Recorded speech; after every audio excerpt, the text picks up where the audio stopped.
एक कोण समकोण हो सकता है और दोनों कोण क्या होता है, न्यून कोण। और ये ध्यान रखना, किसी समकोण त्रिभुज में दोनों न्यून कोणों का जो सम होता है, इसका योगफल, वो कितना डिग्री होता है, 90 डिग्री। दोनों न्यून कोण मिलाकर 90 डिग्री और ये 90 डिग्री, तो तीनों कोणों का योगफल कितना डिग्री हो जाएगा, 80 डिग्री हो जाएगा। क्या इस बात को समझ में आ रही है? Yes sir. तो हम अभी समकोण त्रिभुज के तीनों कोणों का नामकरण कर दिए, जिसमें एक कोण समकोण होगा, बाद बाकी दोनों कोण न्यून कोण। अब हम आते हैं इस समकोण त्रिभुज की भुजाओं का नामकरण करने। इसके भुजा को जानने के लिए कि समकोण त्रिभुज में या हम कहें किसी भी त्रिभुज में तीन भुजाएं होती हैं, इन तीनों भुजाओं का नाम क्या होता है, इसके बारे में। तो त्रिभुज में तीन भुजाएं समकोण त्रिभुज में होती है, जिसमें एक भुजा का नाम होता है कर्ण, दूसरे का लंब और तीसरे का आधार। अब कर्ण की पहचान कैसे होती है? तो कर्ण की पहचान होती है कि समकोण त्रिभुज में समकोण के सामने की भुजा, समकोण के सामने की भुजा जो होती है वह कर्ण होती है। अब आ जाओ कि यहाँ ये कौन कौन सा कोण है, समकोण। इसके सामने की भुजा ये होगी।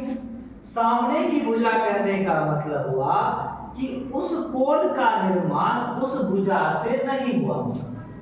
इस कोण का निर्माण इस भुजा से हुआ है और इस भुजा से हुआ है। इस दोनों भुजा को छोड़ दो, उसके अतिरिक्त जो भुजा बच जाती है वही उसका कौन चीज होता है, समकोण। इसका समूह कोण क्या होगा? मान लेते हैं ए है, बी है और सी। ए बी सी समकोण त्रिभुज है, तो कोण बी के समूह भुजा क्या है, एसी है। इसी भुजा को हम क्या नाम दे देंगे? क्या ये बातें समझ में आ गई? फिर आगे समझते हैं कि लंब और आधार को कैसे पहचाना। तो ध्यान रखना, एक समकोण त्रिभुज में समकोण के सामने की भुजा क्या होती है, कर्ण।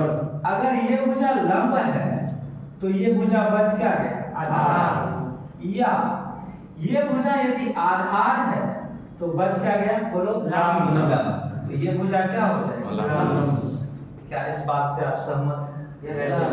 समझ में आ रही है? लेकिन या फिर हम कर्ण की और पहचान सकते हैं। तो कर्ण के बारे में हम यह भी कह सकते हैं, समकोण त्रिभुज की सबसे बड़ी भुजा। समकोण त्रिभुज में जो सबसे बड़ी भुजा होती है, सबसे बड़ी भुजा होती है, वह क्या होती है, कर्ण। तो तुमसे अगर पूछे कि समकोण त्रिभुज की सबसे बड़ी भुजा क्या कहलाती है, तो क्या बोलेंगे, कर्ण। क्या ये बातें समझ में आ गई? यस। अब तीसरा भी इसको पहचानने का तरीका तुम बता सकते हो कि समकोण नहीं बनाने वाली भुजा, ये भुजा और ये भुजा कौन सा कोण बना रहा है, समकोण बना रहा है। तो समकोण नहीं कौन भुजा बना रहा है, एसी। या एसी क्या हो गया, कर्ण। कोई दिक्कत? जनरली दो ही बातें याद रखेंगे, समकोण के सामने की भुजा कर्ण होती है और उस त्रिभुज में सबसे बड़ी भुजा क्या होती है, कर्ण। क्या समझ में आ रहा है? यस। आगे आते हैं, लंब और आधार की बात करते हैं। तो कर्ण के अतिरिक्त जो दो भुजा बच जाता है, उसमें एक भुजा यदि लंब होता है तो दूसरी भुजा आधार, या उस भुजा को हम आधार कहेंगे तो तीसरी भुजा को लंब कहेंगे। जरा सोचो, ये हमारा एक समकोण त्रिभुज,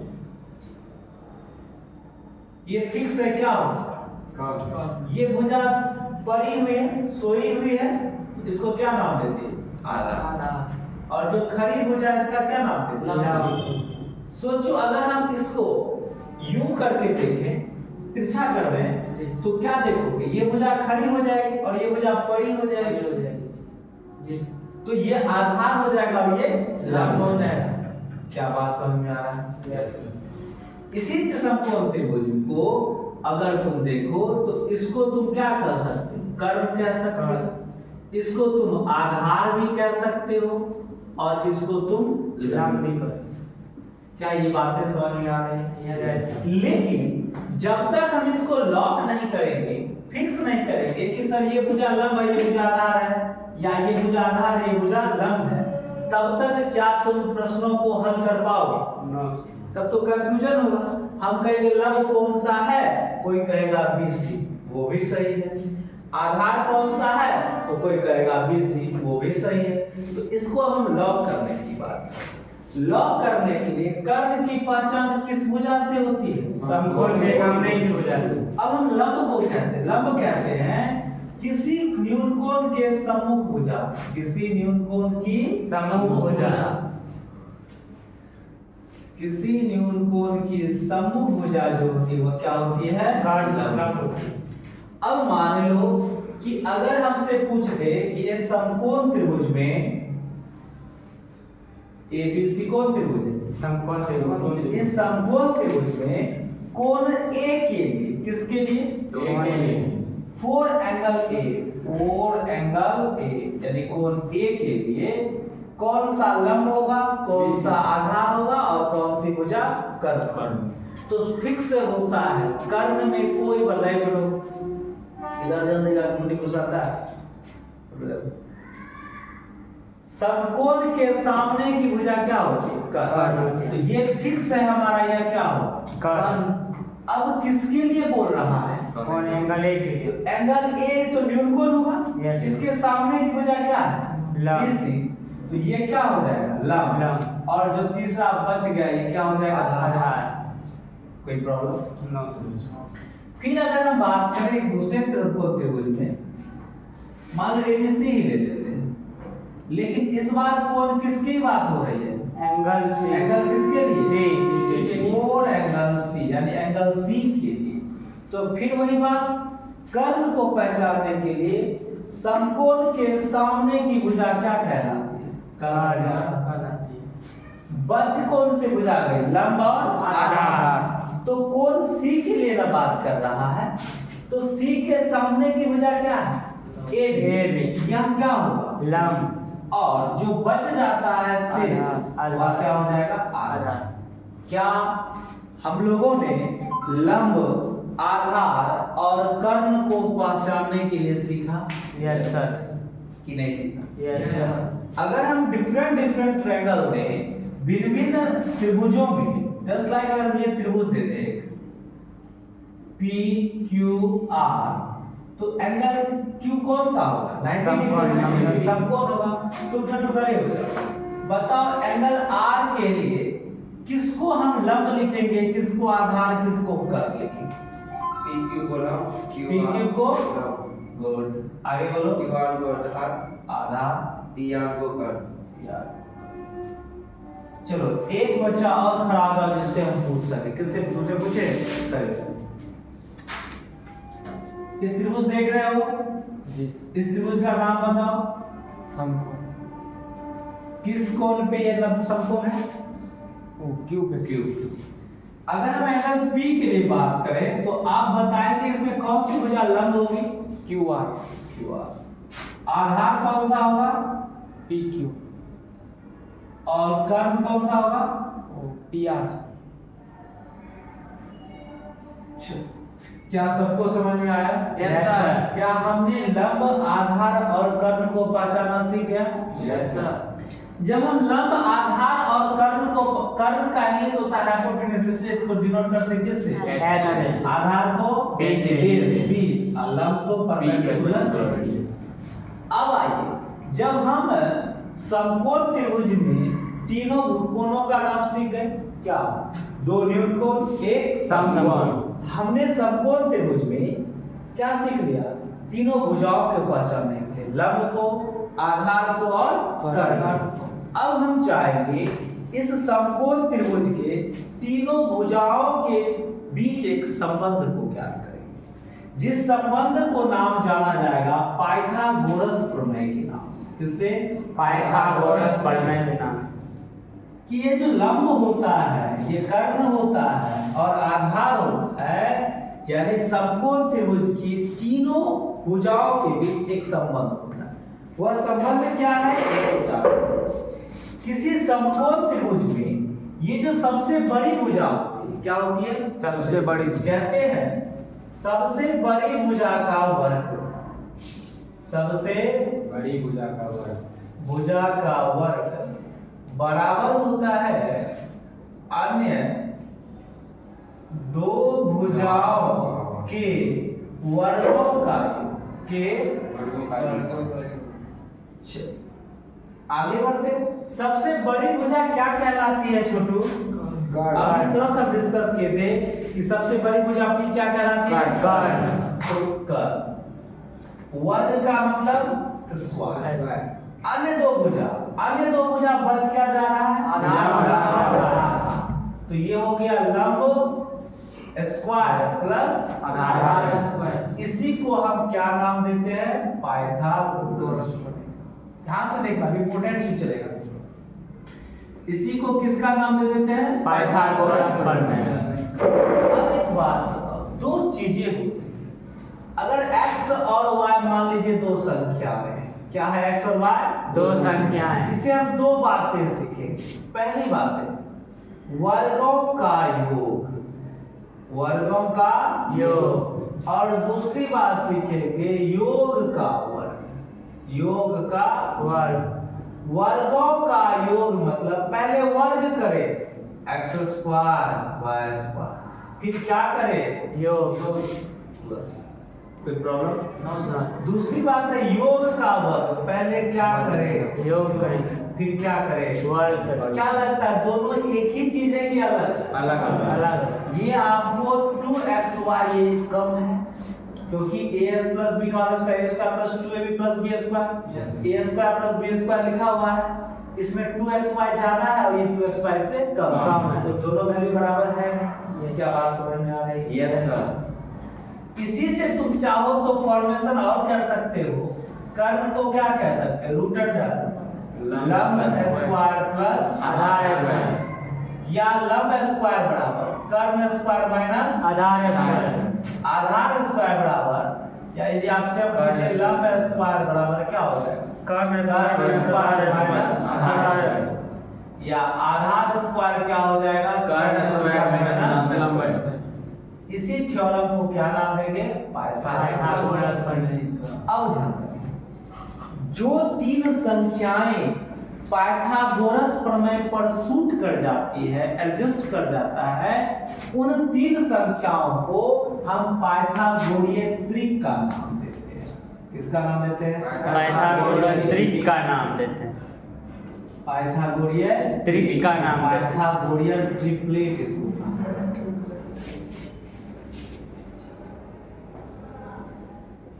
क्या बातें आ रही है समझ में? Yes sir.